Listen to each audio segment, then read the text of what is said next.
Survival education channel में आप सभी का स्वागत है। तो आज हम इंग्लिश ग्रामर स्टार्ट करते हैं और इंग्लिश ग्रामर में सबसे पहले हम ये सीखेंगे कि सेंटेंस कैसे बनाए जाते हैं। तो सेंटेंस बनाने के साथ साथ आज हम प्रेजेंट टेंस को भी कंप्लीट करने वाले हैं।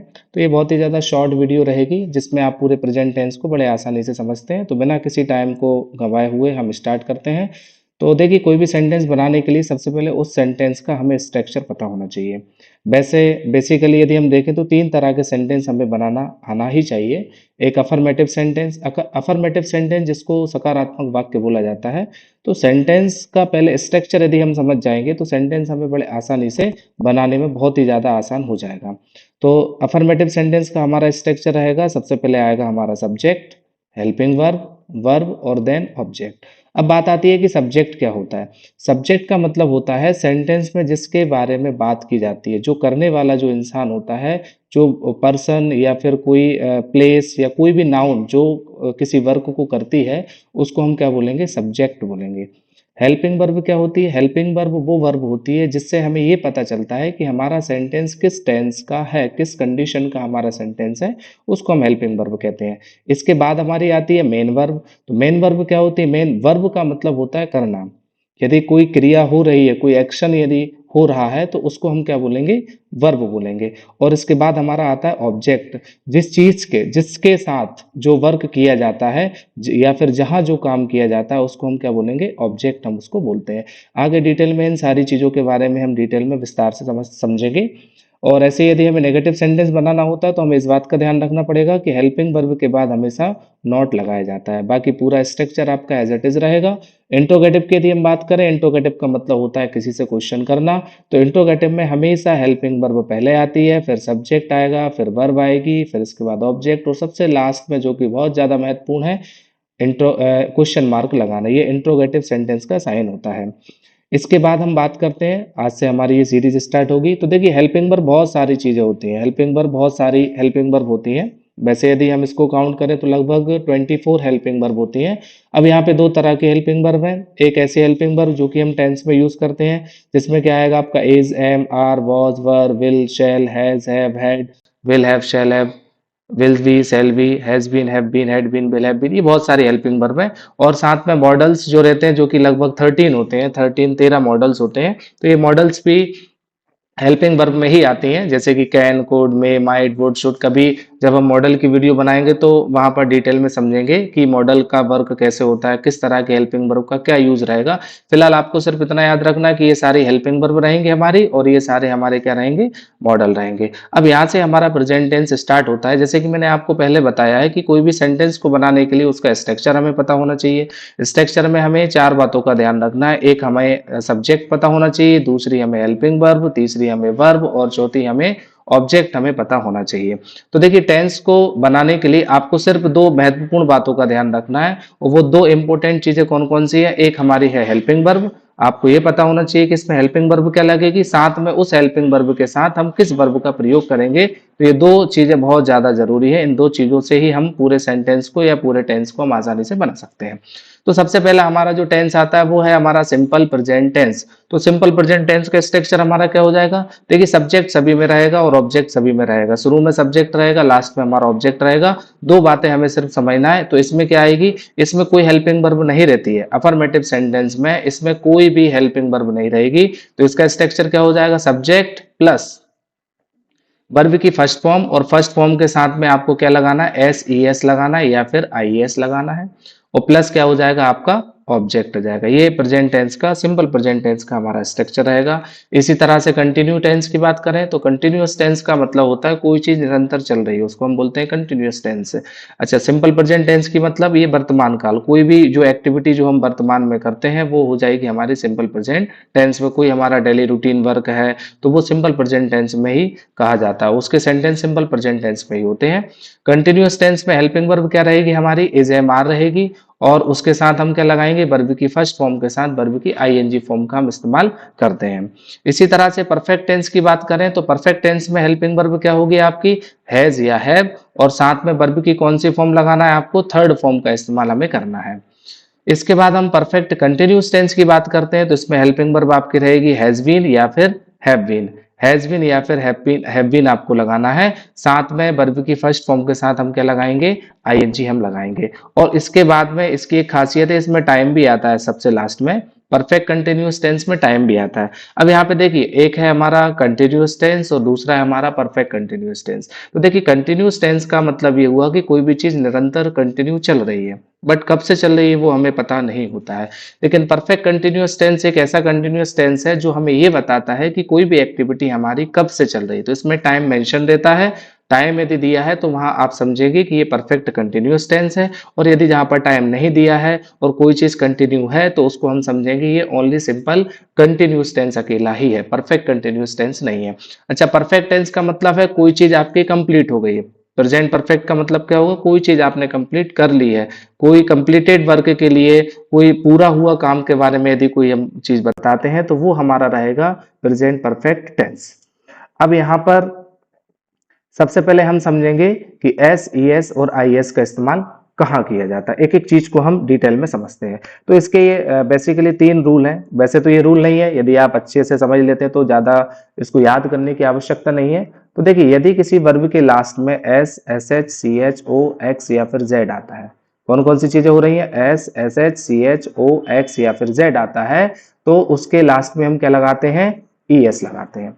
जैसे देखिए, गो लास्ट में क्या आ रहा है, ओ, तो क्या लगा देंगे हम, गोज हो जाएगा। कैच लास्ट में क्या आ रहा है, सी एस, तो क्या हो जाएगा, कैचेस हो जाएगा। तो ये ई एस आपका क्लियर होगा कि ई एस हमें कहाँ लगाना है। इन बातों का ध्यान रखा जाए। ई एस यदि किसी वर्ब के लास्ट में ये अल्फाबेट आ रहा है तो हम क्या लगाएंगे, ई एस लगाएंगे। दूसरा हमारा रूल आता है, यदि किसी वर्ब के लास्ट में वाई आता हो और वाई से पहले वोवल आते हो तो हम क्या लगाएंगे, उसमें केवल और केवल एस लगाएंगे। जैसे देखिए, यहाँ पे लास्ट में क्या आ रहा है, प्ले में देखें तो लास्ट में वाई है, वाई से पहले क्या है हमारा, ए। तो देखिए, वाई से पहले ए क्या है, आपका वोवल है, इसलिए वाई के बाद हम क्या लगाएंगे, केवल और केवल एस लगाएंगे। ऐसे जॉय में देखें, वाई से पहले आपका ओ आ रहा है, ओ क्या है आपका, एक वोवल है, तो इसलिए हम क्या लगाएंगे, इसमें एस लगाएंगे। और यदि वर्ब के लास्ट में वाई आता और वाई से पहले मान लीजिए कॉन्सोनेंट आ रहे हैं, तो यदि कॉन्सोनेंट आएंगे तो भैया बाय को हटाकर हम क्या लगाएंगे, आई ई एस हम वहां पर लगा देंगे। जैसे कि देखिए, किराए में लास्ट में आ रहा है वाई और वाई से पहले क्या आ रहा है, आर। आर एक तरह का क्या है हमारा, कॉन्सोनेंट है। तो कॉन्सोनेंट है तो यहाँ पर क्या होगा, वाई को हटाकर ये वाई आपका हट जाएगा और फिर क्या लगा देंगे, हम आई एस लगा देंगे। अधिकतर बच्चों को इसकी जानकारी नहीं होती कि एस, ई एस और आई एस कहाँ लगाया जाता है, तो अब से आपको ये याद रहेगा। एक और सबसे लास्ट है कि यदि किसी वर्ब के लास्ट में S, C H, S H, C H, O, X, Z या वाई, ये चीजें कितनी है टोटल, ये 3 और 3 6, मतलब 7। ये 7 अल्फाबेट के अलावा कोई और भी यदि कोई चीज यदि लास्ट में आती तो सभी के साथ आपको क्या लगाना है, एस आपको लगाना है। जैसे देखिए, ईट, तो इसमें टी का तो हमने कोई रूल पढ़ा ही नहीं है, तो क्या हो जाएगा, ईट्स। लुक, के का भी कोई रूल नहीं पड़ा है, तो क्या हो जाएगा आपका लुक्स हो जाएगा। ऐसे ही कुक का कुक्स हो जाएगा, फीड का फीड्स हो जाएगा, पेन का पेन्स हो जाएगा, पुट का पुट्स हो जाएगा।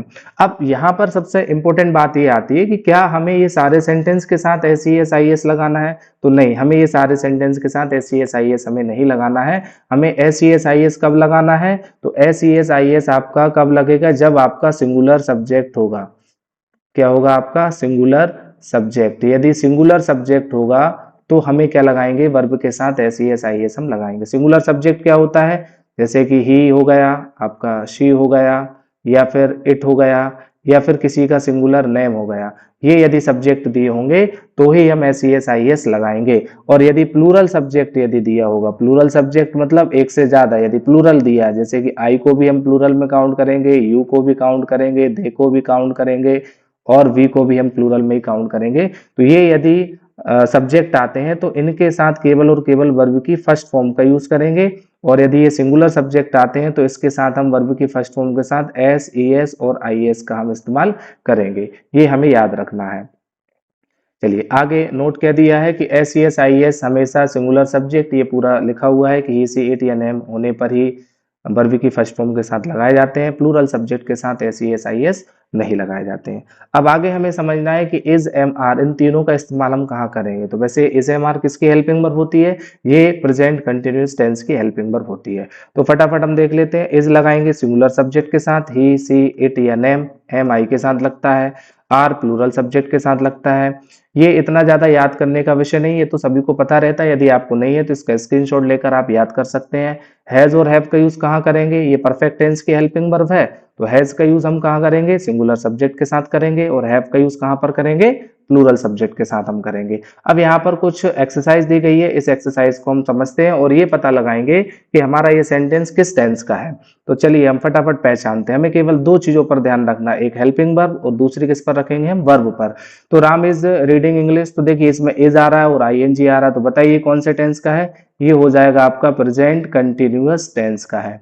दे आर वॉचिंग टीवी, तो इसमें देखिए आर आ रहा है और आईएनजी आ रहा है, तो ये भी कौन से टेंस का हो जाएगा, ये आपका प्रेजेंट कंटिन्यूअस टेंस का है ये sentence. I have completed my work, मैंने मेरा काम कंप्लीट कर लिया, तो देखिए इसमें हैव आ रहा है और वर्ब की ये थर्ड फॉर्म आ रही है, तो ये कौन से टेंस का हो जाएगा, आपका प्रेजेंट परफेक्ट टेंस का ये सेंटेंस रहेगा आपका प्रेजेंट परफेक्ट टेंस।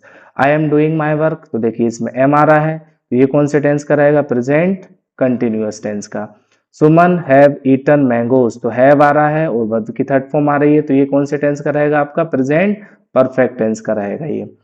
इसके बाद में he has been studying since morning, तो देखिए इसमें हैज बीन आ रहा है और साथ में सिंस आ रहा है, टाइम दिया गया, तो ये परफेक्ट कंटिन्यूअस टेंस का है ये एग्जांपल, परफेक्ट कंटिन्यूअस टेंस का। He has been studying since morning मतलब सुबह से पढ़ाई कर रहा है।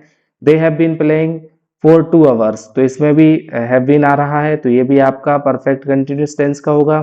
सी इज प्लेइंग क्रिकेट, तो देखो इसमें इज आ रहा है और वर्ब की आईएनजी फॉर्म, तो कौन सा टेंस हुआ आपका, continuous tense. He speaks English, तो देखिए यहाँ पे कोई हेल्पिंग वर्ब नहीं दी गई है, सीधा वर्ब के साथ एस की फॉर्म लगी है, तो वर्ब के साथ S E S I S कौन से टेंस में आता है, वो आता है आपका सिंपल प्रेजेंट टेंस में, ओनली और ओनली सिंपल प्रेजेंट टेंस में आता है। फिर आगे दिया है कि they do not work in factory, तो ये नेगेटिव सेंटेंस है। अब मैं आपको आगे की अगली वीडियो में नेगेटिव इंट्रोगेटिव सेंटेंस बनाना सिखाऊंगा, वैसे ये सिंपल प्रेजेंट टेंस का ही है। आई हैव रीच्ड होम, तो ये कौन से टेंस का हो जाएगा, आपका perfect tense. They have been waiting for a long time, ये परफेक्ट कंटिन्यूअस टेंस का हो जाएगा। तो मेरे हिसाब से 15 सेंटेंस से आप आसानी से सीख जाएंगे कि कौन सा प्रेजेंट का सिंपल प्रेजेंट का है, कंटिन्यूअस का कौन सा है, प्रेजेंट परफेक्ट का कौन सा सेंटेंस है, या प्रेजेंट परफेक्ट कंटिन्यूअस का कौन सा सेंटेंस है। अब सबसे लास्ट में हम देखते हैं कि सिंस और फॉर का यूज कहाँ किया जाता है। तो देखिए सिंस का यूज कहाँ करेंगे, फॉर का यूज कहाँ करेंगे। सिंस और फॉर का यूज आपका बेसिकली देखें तो परफेक्ट कंटिन्यूअस टेंस में होता है। तो सबसे पहले हम बात करेंगे सिंस। तो सिंस डेफिनेट टाइम के लिए किया जाता है, निश्चित समय के लिए। अब निश्चित समय कौन कौन से होते हैं, फटाफट हम इसको देख लेते हैं, क्योंकि वीडियो को हमें लंबी नहीं करना है, शॉर्ट में पूरी जानकारी हमें समझना है। सबसे पहली बात करें तो name of the month, month के नेम यदि दिए होंगे मई अप्रैल मई जून जुलाई जनवरी फरवरी, इन सबके सामने हम क्या लगाएंगे, साथ में सिंस का यूज करेंगे। टाइम दिया हो घड़ी में जितने भी समय बचता है आपका 1 2 3 4 5 से लेकर 24 तक, क्योंकि रेलवे टाइम जो है 23 24 भी बजाता है, तो वहां पर हम क्या करेंगे, सिंस लगाएंगे। जैसे कि किसी की कोई बर्थ जन्म से, या फिर चाइल्डहुड यंग एज, किसी की एज की सिचुएशन यदि दी गई है तो वहां पर भी हम सिंस लगाएंगे। एरा दिया, एरा मतलब युग, जैसे कि नेहरू एरा गांधी एरा, तो यहाँ पर भी सिंस का यूज किया जाएगा। सेंचुरी शताब्दी दी है, 19th सेंचुरी 20th सेंचुरी, तो यहाँ पर भी हम सिंस का यूज करेंगे। नेम ऑफ द डेज, दिन के नाम दिए, सप्ताह में 7 दिन होते हैं, तो कोई किसी भी डे का यदि नाम दिया है तो हम सिंस लगाएंगे। ईयर्स के नाम दिए हैं तो भी हम सिंस लगाएंगे। Part of the day, part of the day का मतलब जैसे कि मॉर्निंग हुआ, इवनिंग, नून, नाइट, है ना, तो यहाँ पर भी हम क्या लगाएंगे, सिंस लगाएंगे। या फिर एस्टरडे दिया हो तो सिंस लगाएंगे। सिंस व्हेन, ये वैसे ही सिंस लगा हुआ, कब से, इसका मतलब होता है कब से। अब पास्ट इवेंट्स यदि कोई हमारी दी गई है, जैसे कि पास्ट इवेंट्स जो कि प्राचीन काल में कोई घटना घटित हो चुकी है। अब सीधी सी बात है कि यदि कोई घटना एक बार घटित हुई है तो अब उस समय पर उस टाइम पर दोबारा वही घटना तो घटित हो नहीं सकती। यदि दोबारा वैसी ही घटना घटित हो रही तो उसका टाइम ड्यूरेशन अलग रहेगा। तो कोई भी घटना, कोई भी पास्ट इवेंट जो कि हो चुकी है उसके आगे भी हमें सिंस लगाना है। जैसे struggle of 1857, battle of Plassey, तो इसके आगे हम क्या लगाएंगे, सिंस लगाएंगे। ये सबसे ज्यादा इंपॉर्टेंट है, यहाँ पर कंफ्यूजन रहती है। यदि कोई टाइम दिया है और टाइम के आगे नंबर दिया है तो, और नंबर के आगे लास्ट लिखा है, तो हम सिंस लगाएंगे। जैसे देखिए ये टाइम दिया डेज, और यहाँ पे नंबर दिया 4 डेज, लेकिन 4 डेज के आगे क्या लगा हुआ है, लास्ट लगा है, तो यहाँ पर हम क्या लगाएंगे, सिंस लगाएंगे। सिंस लास्ट 4 डेज मतलब पिछले 4 घंटों से। सिंस 10 ईयर्स, पिछले 10 साल से। यदि मान लीजिए यहाँ पे लास्ट नहीं दिया होता तो फिर ये सिंस नहीं आता, इसकी सिचुएशन हो जाती, फोर की सिचुएशन हो जाती। तो आगे हम फोर के भी यूजेस पढ़ेंगे, कहां पर हम फोर का यूज करेंगे। तो देखिए फोर का यूज किया जाता है पीरियड ऑफ टाइम के लिए या फिर अनिश्चित समय के लिए। अब क्या होता है, ये इंडेफिनाइट टाइम क्या होता है, अनिश्चित समय मतलब जिसको हम कैलकुलेट नहीं कर सकते कि ये कोई भी ड्यूरेशन जो चल रहा है, समय जो चल रहा है वो कब से चल रहा है। जैसे कि 1 2 3 के साथ यदि minute, number, year, week, day और आवर यदि आते हैं तो वहां पर 4 का यूज किया जाता है। जैसे कि 4 10 मिनट्स। अब 4 10 मिनट्स तो कौन से 10 मिनट की बात चल रही है, यहाँ पता नहीं है ना हमें कौन से 10 मिनट। यदि यहाँ पे लिखा होता है कि लास्ट 10 मिनट्स, तो लास्ट यदि लग गया तो वो तो सिंस की कंडीशन आ जाएगी, अभी हमने समझा था। ऐसी 15 डेज, तो भाई कौन सी 15 डेज की बात चल रही है, तो यहाँ पर भी हम क्या लगाएंगे 4। 5 ईयर्स, तो कौन से 5 साल की बात चल रही है, तो यहाँ पर भी हम 4 लगाएंगे। लेकिन बच्चों ध्यान रखना कि यदि इनके आगे लास्ट लग जाएगा तो फिर हमें सिंस का यूज करना पड़ेगा। क्यों? क्योंकि वहां पर वो टाइम है वो डेफिनेट टाइम हो जाएगा, वहां हम सिंस का यूज करेंगे। फॉर लॉन्ग टाइम, लंबे समय के लिए, यहाँ पर भी हम 4 लगाएंगे। फॉर सम टाइम, कुछ समय के लिए। अब कुछ समय कितना होगा ये हमें नहीं है पता, इसलिए हम यहाँ पर 4 लगाएंगे। हाउ मेनी आवर्स, कितने घंटे से। फॉर हाउ लॉन्ग, कब से, या फिर टिल व्हेन, कब तक। तो ये यहाँ पर हम किसका यूज करेंगे, सिंस 4 का यूज हम यहाँ पर करते हैं। तो मैं आप सभी से आशा करता हूँ कि ये वीडियो आपको पसंद आई होगी। एक बार आप इसका बहुत अच्छे से रिवीजन कर लें। यदि आपको इसकी डिटेल वीडियो चाहिए तो आप मुझे बिल्कुल कमेंट करें।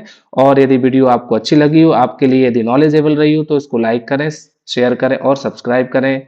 Thank you for watching.